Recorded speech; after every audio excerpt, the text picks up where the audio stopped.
Hey guys, it's Guru and welcome to the in-depth Ultimate JSON Guide. At the time this video comes out, I probably have been working on this video for weeks upon weeks at this rate, so it's finally finished. In this long 40+ minute video, I'll be going over all of the JSON tech that I and other JSONs use, and all the JSON tech available to use in general. Strategies, tips, and tricks, anything and everything that I can compile a list of to go over, which includes Abduction, Knife Cancel, double tapping, combat, ghosting, and more. I'm super excited to finally bring you all this video, but I'll just hop right in because I'm pretty trash at transitioning. But I would like to ask that, because this video has taken so long for me to edit, put together, record, all of that, and it takes a lot of effort, and I would like for the people that are watching this to share it, like it, all that, get this video around, because not only do I want of course I want more attention to my channel, but this can help a lot of people, and I want people to learn how to play the game a lot better, because who knows how long this game has left before it completely dies, right? So I want this to be available to everyone out there that plays, and everyone out there that wants to learn how to play as Jason specifically. And I think that you would help me a lot if you would share this to Discord, Reddit, YouTube channels, whatever, anything. So that's all I ask. So with that being said, I will hop right into the video, and I hope you guys enjoy. So I'd like to first start off with shifting techniques, and the first shift technique that I want to go over is the speed shift. What speed shift does is it cancels the startup animation of the shift itself, and it gives you a little boost forward. It propels you. It doesn't give you much of a boost forward, but it does make a little bit of a difference depending on the situation. This right here is a normal clip of a shift, what a shift would look like if you just activated the ability normally. There's no modifications to it, it's just your average shift. The next clip, I'm going to show you that average shift without the speed shift, how far it will take you. I lined up at that fence right there. I'm going to line up at the fence of the same clip for the speed shift. I end right here, almost to the end of that fence. So this next clip will show you how far the speed shift will take me if I add that on, and I see it cancels the startup animation, and I get that little boost forward, and it's going to take me way past that fence. I'm right there at the, whatever you want to call that thing, but yeah, it gives you a good little boost, and it's good for some uses. This is another example here. This is the normal shift, no speed shift included, and I almost get to that pole right there with the knife at it, and I get to that first post at the fence. But with the speed shift in the same spot, I go past the pole, past that fence, and I get to the edge of the fence near that sign that says Evergreen Camp. I get past that too. And speed shifting isn't just only used to travel further distances. You can also use this to catch counselors off guard, as I'll show you in this clip. I'll speed shift right up to the counselor, and they don't usually expect this because the shift would usually make you stutter, but since you're moving forward at all times, you'll be up there before they even realize it. The next technique I'd like to go over is the strafe shift. I'm going to show you again 2 clips of a normal shift and what it would look like without the strafe shift technique, how a normal shift would steer, and how you would turn around in a normal shift.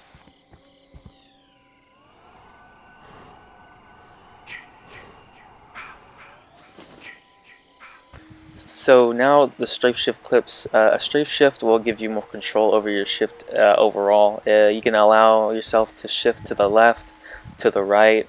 You can also strafe backwards and hold yourself in place.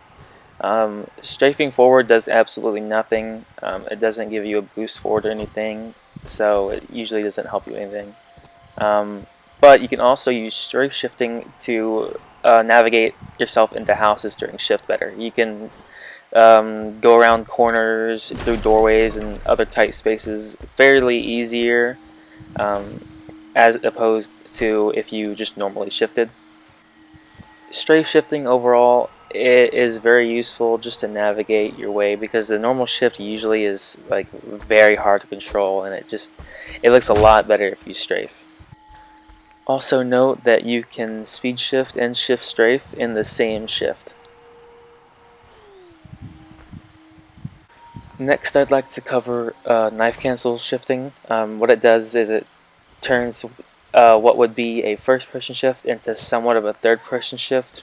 It allows you to see around you better during your shift, but other than that, it doesn't do much else. It can be used in most situations, and it is really just a helpful tool to see better around you. Also note that it throws off your shift slashes and shift grabs a bit. As you see right there, I think that I'm closer to the counselor than I really am. So when you're trying to shift and you're trying to use this tech, keep that in mind, because if you don't, then you'll probably be missing every single shift slash and grab. When I see Jason shift, normally I see them short shift, or just shift towards the counselor and then immediately exit to shift slash or grab. But that's not really the best method. It's more beneficial to use the most out of your shift. Normally what I do is I shift wedge into walls or stuff, or I do what I did here, which is shift strafing backwards and just kind of holding myself in place. It helps me determine where the counselor is going a lot better, and it can also just help me make an easier grab. The next technique is locking on the counselors out of shift with a combat stance. If you're holding R1, which should be a given if you're speed shifting or shift strafing, if you hold R1 and then press the right stick down, you should come out of combat stance and you can grab or swing. Simply pressing the right stick down will bring you out of shift and into combat stance, and you'll be able to lock on to a counselor, whether that be a grabbing as I just showed you in that clip right there, or locking on and slashing out of combat stance.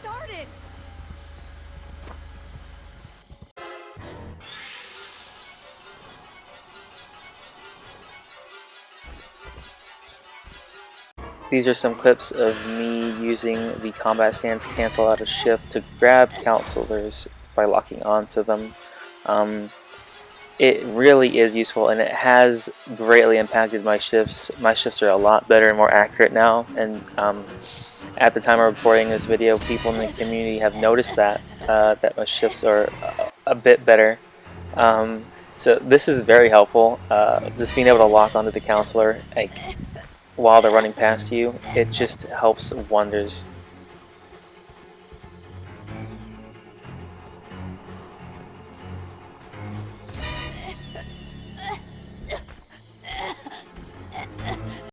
Now moving on from everything shifting, I now want to show you the double tap technique. It's universal in the sense that whatever I do, the button combinations that I use to do it as Jason can also be done as counselor. So both sides have their own unique uses. The ones I want to show you for Jason, though, is just breaking down doors way quicker than what you're normally supposed to.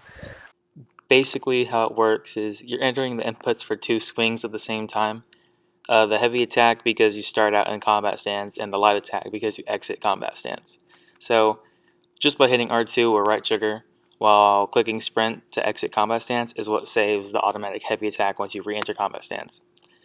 The fact that you need to hold R2 or right trigger allows the hit to continue to be saved until you click back into combat stance.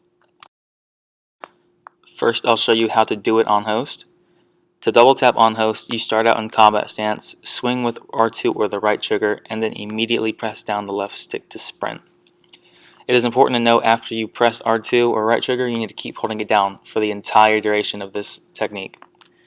After you've pressed it, now this will make you do a light swing, as you see right there in the video, and once you've connected with the door with the light swing, immediately click back into combat stance with the right stick. This will make you do a heavy attack, therefore you've just double tapped.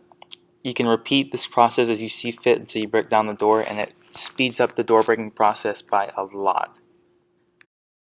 Do also note that if you were using a weapon like the axe, or Part 3's regular axe, if you don't hit like an environmental object, double tap won't work.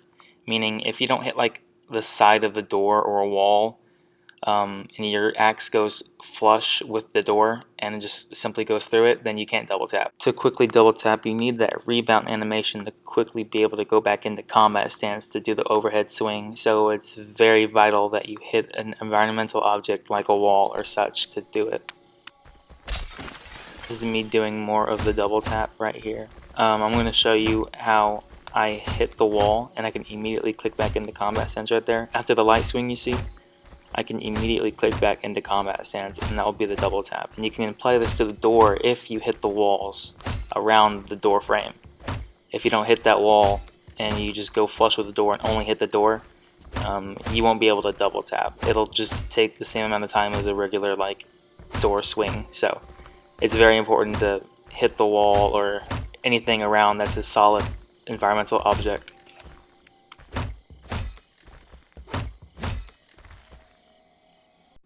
You can also double tap into a counselor, but only if they're blocking. When a counselor blocks, it acts the same way as an environmental object would, like a wall. But you could possibly double tap into a counselor if they're near a wall, meaning you hit them and the wall at the same time and then double tap back into them, which is harder to do simply because, you know, of the requirements needed. Everything has to be in place. But if they're blocking, you could simply just double tap into them over and over again until they die, especially if they're already limped. So it's a quick way to get an easy kill, and it's a lot faster than just normally slash blocking into them.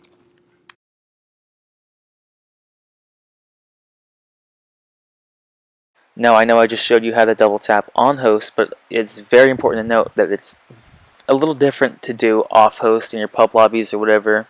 What you're going to want to do is instead of pressing R2 or whatever it is to swing first and holding that down and then pressing the left stick down to exit combat stance, you're going to want to enter combat stance, press the left stick down to exit combat stance, and then immediately press and hold down R2 for the rest of this technique. And then after you do that and you're still pressing R2 down, after your first swing connects, you can press the right stick down again to enter combat stance, and it'll do the second swing to double tap off host. It's not much different. It's not like a whole different like button combination, but it is very important to note that people do get mixed up with this whole double tap technique off host and on host, and it's something that I just needed to clarify in this video.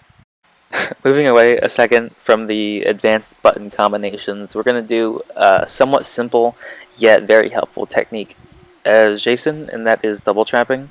As you can see here, you can do this at the phone box. I usually normally do this at phone boxes or Tommy boxes. What you're going to do is put the traps as close to each other vertically. You can also do it with the car. It's a bit harder to do with the car, and even I mess up in this clip on the double trap. As you're going to see, I'm going to put the trap like right on the edge of that door, that driver's seat door, but I should have put it more towards the middle. I should have reshot this clip for the video, but I was a bit too lazy, and I just need to get this video out as soon as possible. Don't worry about that. Anyway, the last trapping technique for now is going to be the insta trap, and basically what it allows you to do is it allows you to put a trap down, swing immediately, and then put another trap down like right after it. As you see in this clip, I swing and I do it again, and that's 3 traps down that I've placed. It's nothing more than animation cancel, and it only really speeds up the process of the trapping, but it helps with double trapping. You can double trap phone boxes and Tommy boxes a lot quicker, and it saves on much needed time because every second in this game kind of counts. Some people have a hard time determining which trap has been actually set off, especially if it's a trap that's placed around a car, because the car is red, the icon is red, and so is the tripped trap icon. But an easy way to figure it out, as you'll see when I pull the map back up, is that the trap will actually start flashing red, and it's kind of it's distinct from the car icon, because the car icon is like a lighter shade of red, while the trap icon is like a darker shade of red, and you can see right there in still water. You'll see that this icon is flashing red at the car. Something else that is common is having your phone box trap set off and then going back to retrap it, but then never knowing if that new trap is being set off because the original first trap icon is flashing and blocking the new trap icon.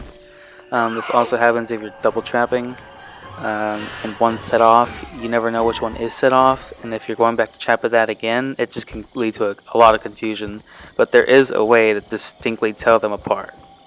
So if you look into the top left of the trap icon, you can see that there's a little bit of white right there, where like there's no red filling in. That means that the top trap has not been set off, or the first one closest to the phone, while as the second one that you placed behind the first trap has been. And this also works vice versa. If someone ate the first trap, you'd see the top left of this icon being flashing red, with the bottom being left clear and white. Moving on to general tips in gameplay, the first thing I'd like to go over is this stilt cabin on Pack and Neck large and small. Sometimes if you're breaking it down, you'll lock on to counselors on the other side. So what you do is if you can go over to this fence here and overhead swing with a machete, I find that other weapons usually don't work. If you overhead with the machete, you will easily be able to break down the door.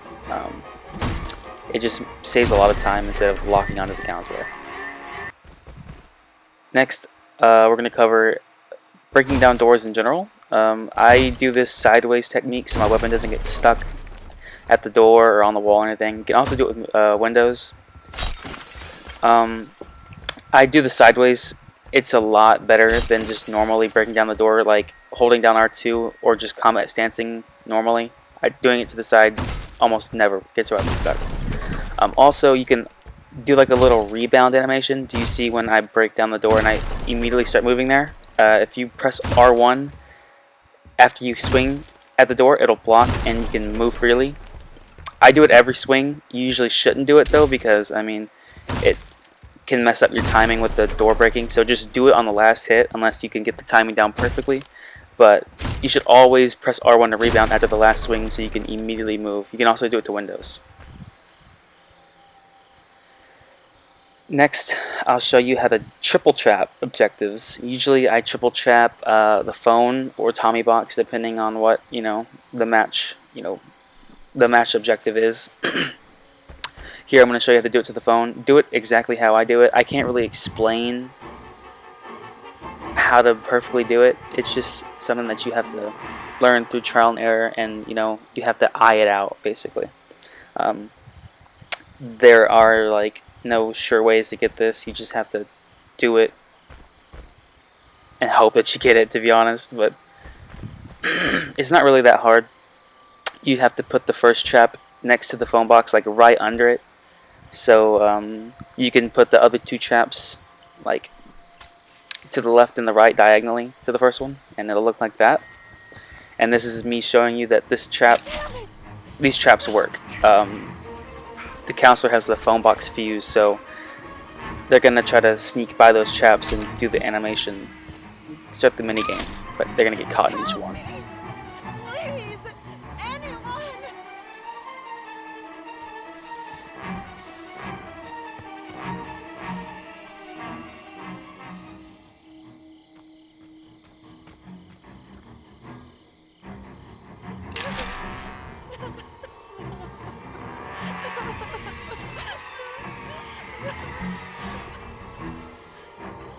Now, last, I'd like to go over the amount of knives on Pack Large. I always say that there are the most knives on this map, and that is true because there are 46 in total if you have a plus knives Jason, like part 5 or part 6. I have 43 in this knife that I'm about to pick up as 44, but I messed up on 2 knife cancels earlier in this match.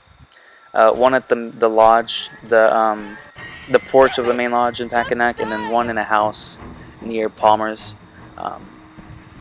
But I mean, if you want to test this for yourself, you can go in and collect every knife like I did. There are 46 with a plus knives Jason and 44 without a plus knives Jason, so either or, there's still enough knives to like get you through any situation. Much like getting a notification when someone messes up on an objective, or the cops are called, or the car started, or the boat started, you can get a notification when Tommy's being called. It's very quiet and it's very distinct, but if you listen closely in game and you have your volume turned up, you can hear it. And I'll shut up in a second here to show you what it sounds like, but listen closely to this clip I'm going to replay. and I'll show you where it's coming from, what's happening, and all of that. So here we go.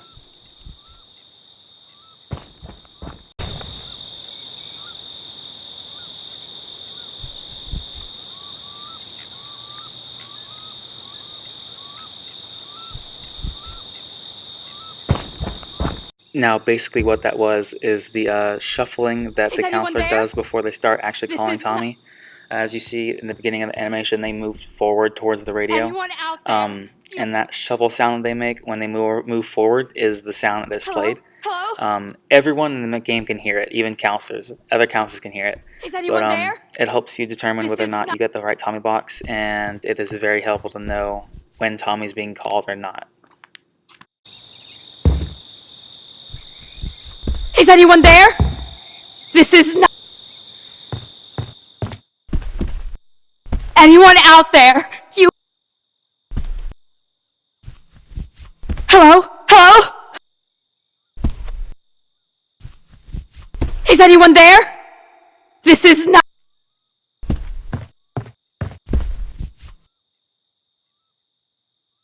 This may be a no-brainer, but I really don't see many Jasons utilizing this for some reason. You can use knives to reset animations when counselors are repairing or making calls or whatever, and use this to your advantage, because if you can't really get to them, and they're maybe calling the cops or repairing the phone box or something, throwing a knife will reset that entire animation and they'll have to restart the minigame. This is another reason why knives are one of the most useful and overpowered items for Jason in the game. They have so many uses. They are very situational, and they actually work in many situations, so they're very versatile as well. I'm going to show you 2 more clips after this of me resetting animations with throwing knives. Is this the police? Help! Jason's here! Jason's here!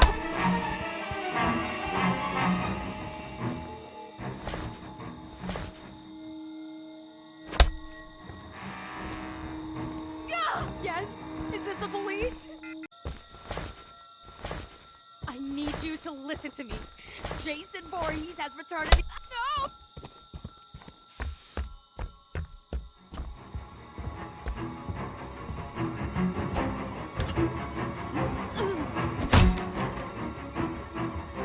Next, I'm going to go over the much requested tech, ghosting and abduction. I know that this is like very asked for, especially in my YouTube comments, so I'd like to go over everything about ghosting and everything about abduction. Do note before I get into this that every single button combination is literally the exact same, and I'll give you that button combination in a second, but this is the abduction here. You can stay in that morph map when you pull it up for as long as you want. I do it sometimes to prepare myself to do the button combination, but once you press like the first button, you cannot stop. You have to do it as fast as possible. And that button combination after you open the morph screen is X, R1 circle circle, then L2 to grab as fast as you can. And if you do it right, you should teleport with the counselor.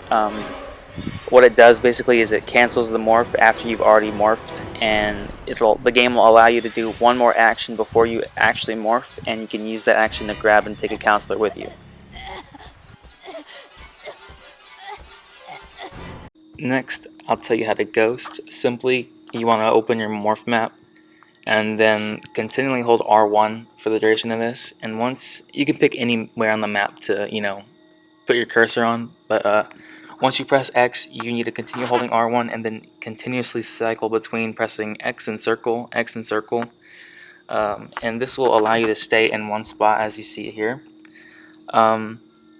No damage can be taken while you're in Ghost, but you can be stunned before Rage, like shotguns, traps, flares, and a weapon. And in Rage, only traps and shotguns will stun you. And once you get stunned, it'll force you out of Ghost and morph you wherever you put your cursor.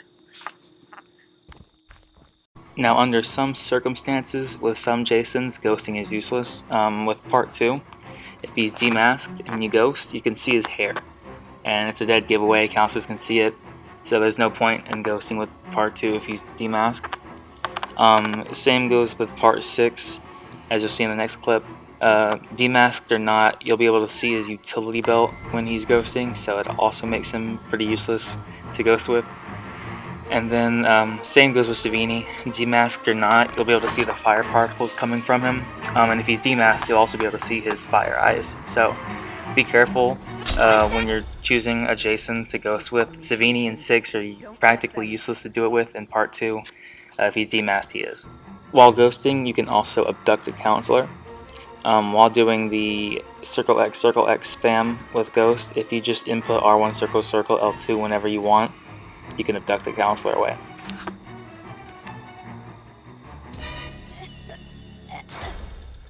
They want to hurt you, Jason. As I previously said, taking any damage that doesn't stun while in Ghost mode will not force you to morph away. So you can take as much damage as you want in Rage, you will not be forced to morph. It's only if you are stunned.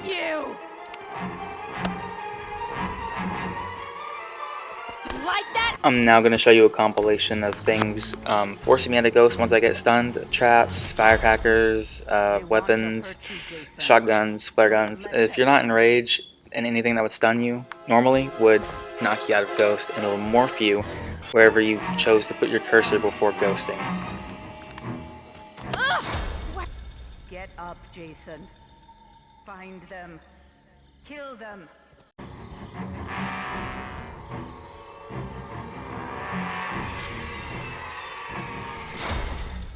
They want to hurt you, Jason. Don't let them. No! Here I'm going to show you that you can ghost in doorways, and you can also do it at windows. This is usually where you should do it because that's where counselors usually traffic through. But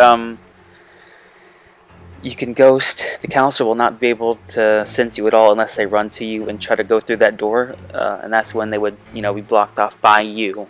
Your music still doesn't play. They can't hear your footsteps, I don't think. Actually, yeah, they can, but see, she can't move through me because I'm still there. I'm just invisible. Yeah, and then I can abduct her and go wherever I want to go. This next thing is a good way to deal with kill squads in a pub lobby. You can go to your shack and pretend my mask is off and they're going to the shack now. You stand right next to the sweater and you go into Ghost and wait for the sweater girl, the 2B sweater girl, to come in and grab it, and when she does, abduct her. You can abduct people to the water as well, and that will negate their pocket knife and you can instantly kill them. Since I'm on the topic of protecting yourself from a Jason kill while using Ghost mode, normally if you sat in Ghost, the sweater girl would not be able to use the sweater on you, no matter how many times she spammed the button to do it. Only when you exit Ghost is she able to actually use it, which brings me to my next point. If you were to R1 circle cancel to exit Ghost, if the sweater girl is still spamming triangle or whatever button it is to use the sweater, you could morph away at the same time as she sweater stuns you, which thus will waste the sweater, and you'll be perfectly safe from getting killed that match. Most people don't know this, but it's very useful. Next, I'd like to show you what Tommy86 calls two places at once. I'll show you how to break down the door and simultaneously morph somewhere else on the map at the same time.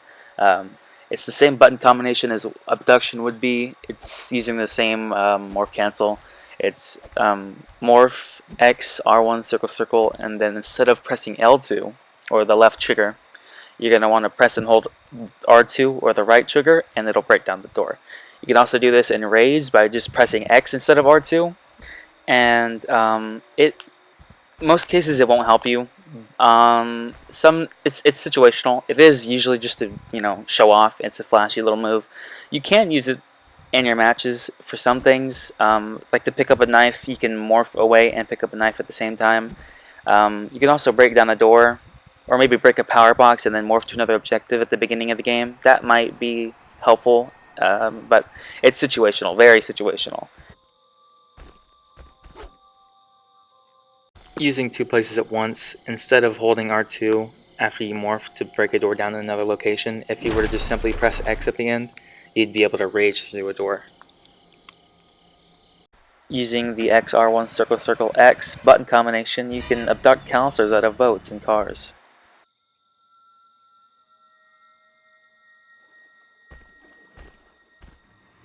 Next, I'm going to go over how to get on the roof, pack a neck large, or just pack a neck in general. As of the recent update, it's useless because counselors can't get on the roof as of yet, but you can still get on the roof as Jason, maybe just to mess around. What you do is go to that window in that specific room in pack a neck, and you go to the window and you do the XR1 circle circle combination, but instead of pressing X immediately, you're going to want to wait maybe a second or a half a second, or maybe a second and a half, and then press it, because if you do it immediately, it'll just break the window and then you can't do it. But it'll teleport you to the side of that house as you saw there, and you can just run up and go and and mess around on the roof, even though it's useless as of this patch. Next, we're going to go over the bomber shift, or the ghost shift. You're going to shift, and counselors will be able to see you, as well as you'll be able to see your arms and your legs and your weapon. It's XR1 circle circle, and then shift, and which was R1 and square, and it'll show you this. It's important to note that where you place the marker on the map when doing the bomber shift is very important. You want to put it somewhere around where you're currently at on the map, and just do the technique, and you'll be able to do it. It's only for show, but it does look pretty cool, and it's kind of nice to just show off sometimes. Here I'll show you what the bomber shift looks like from a counselor's perspective.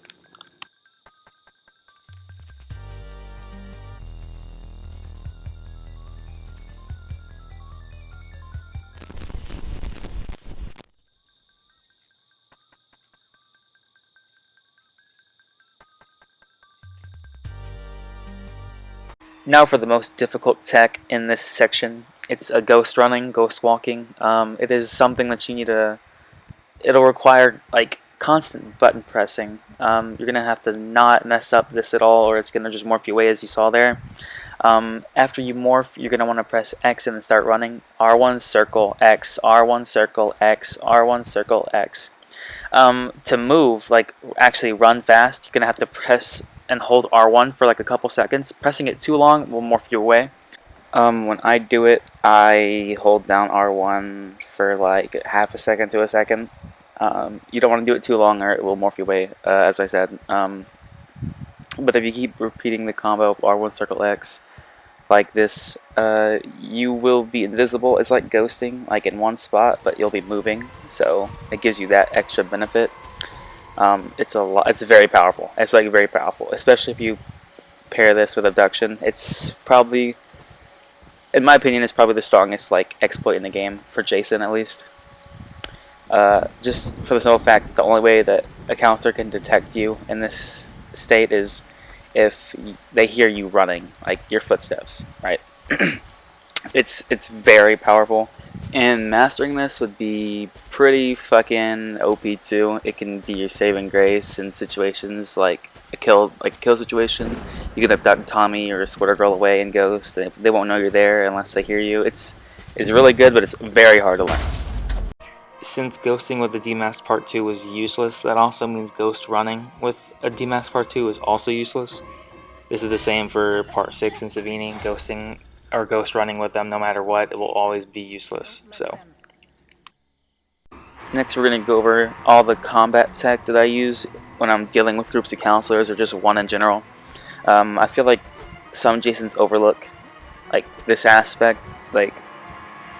They fight, but they don't I don't know how to put this. They don't focus on the category as much, and they don't practice combat.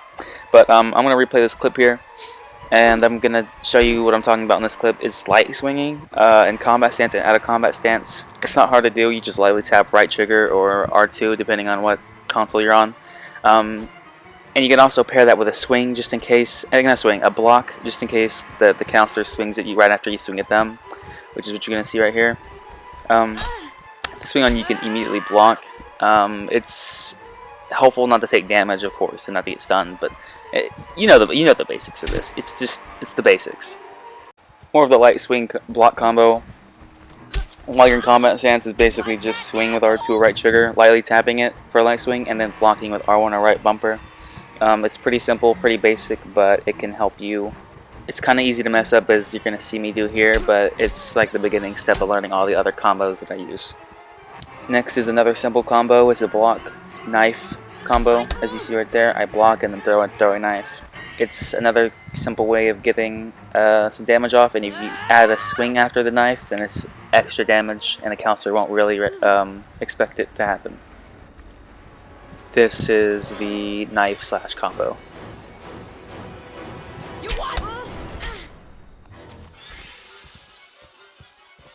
In this clip, I'm going to start showing you how much you can actually build onto these combos. I'm going to add a shift slash at the end of the first slash right here. For this counselor, it killed them because they weren't at full health. For a normal full health counselor, it'll limp them, which is going to be a free, easy kill at the beginning of the match when you first get shift. This right here is just me showing it again. This time it doesn't kill them because they were near full health. Keep in mind that when you're fighting a counselor, they can spam R2 into you when you're fighting them, like you see right here. And this is an easy way to take damage or get stunned, and this is something you need to really avoid because it could lead to an easy T-mask early game given the right character. I tried to do a knife slash knife combo here, but I messed up the slash, but you can throw a throwing knife like right out of shift.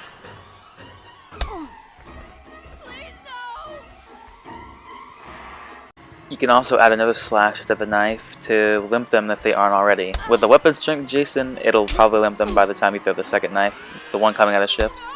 But with a non-weapon strength Jason, then that last slash will probably limp them. Next is slash blocking. You can slash into a limped counselor while being able to protect yourself simultaneously.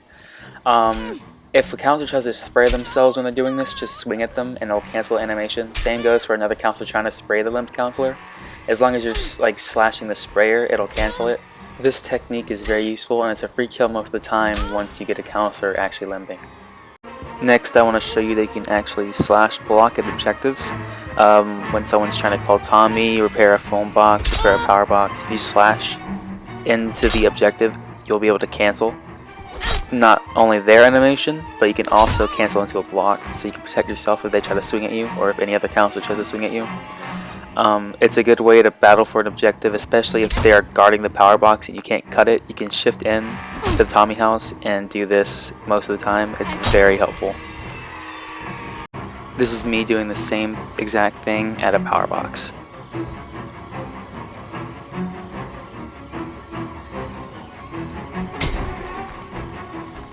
Now do note that I do both light swings and heavy swings successfully in both clips. You can light swing and heavy swing.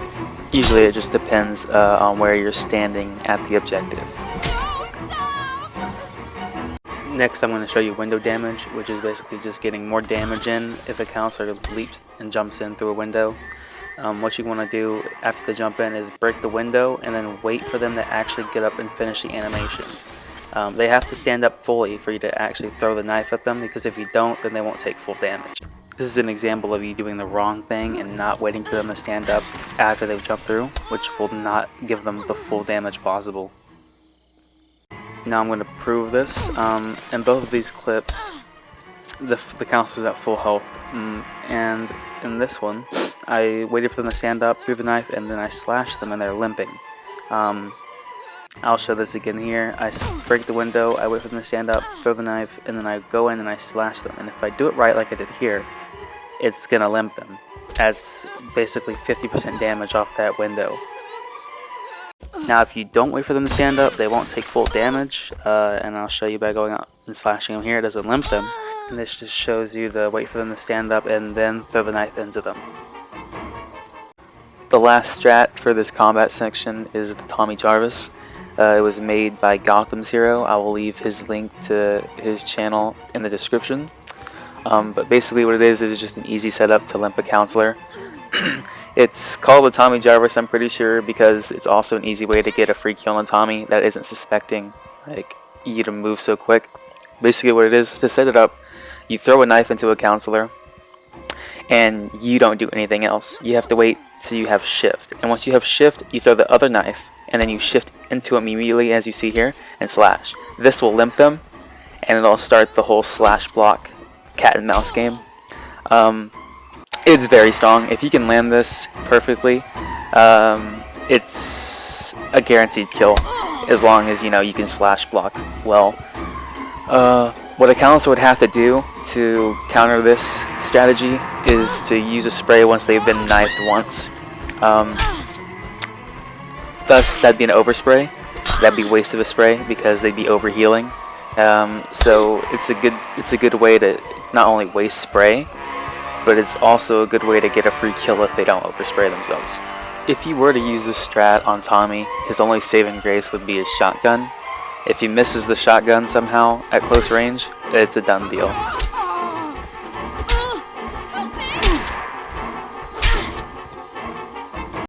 The last tech is knife canceling, and I'll tell you how to do it momentarily, but what knife canceling is basically just an animation cancel and nothing more. It's basically just a way to speed up normal processes and to save a bit of time each time you do it.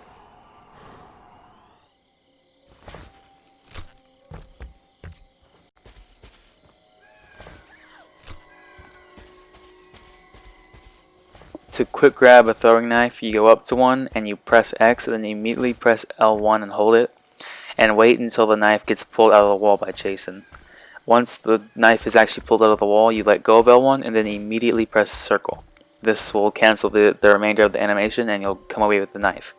It is very important to note that if you do it too quickly and you do not wait until Jason pulls the knife out of the wall, that you will lose the knife. It is very important to know that because it'll be a waste of time and it'll be a waste of a knife, which are very, very OP if you know how to use them correctly. They are very overpowered and useful in the game. You'll see here me quick grabbing the knife too quick. It'll still stay there, but you won't get it. Here's just another clip of me correctly doing the knife cancel. X, L1 hold, wait until the knife is pulled out, let go of L1 and then immediately press circle. We'll do it correctly. You can also quickly break power boxes. You don't have to wait for anything like you do with a knife cancel on a throwing knife. You can immediately just press X, then hold L1 and then let go of L1 and circle as fast as you want to. You can also do it to open doors as you just saw me do there and here. You can quickly open doors and you can also quickly break phone boxes with this technique.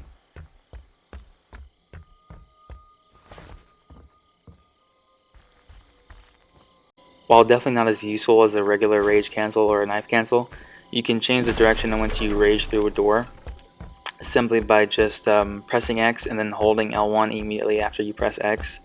Don't knife cancel, don't do anything. If you were to just hold L1, you'd be able to change the direction in which you rage through something, which again isn't as useful, and honestly you'd be better off just knife canceling, but it's another good way to just avoid getting hit while raging through a door, and it's a lot easier too.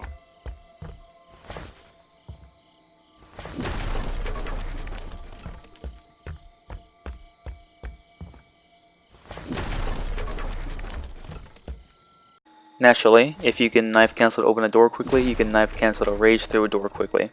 It's the same button combination, and you don't have to wait like you do with canceling a knife animation like that right there. You can't rage through a wall. I don't know why it doesn't let you do that. It kind of just glitches you out like you usually would be able to do to get on the roof of Pack-a-Knack.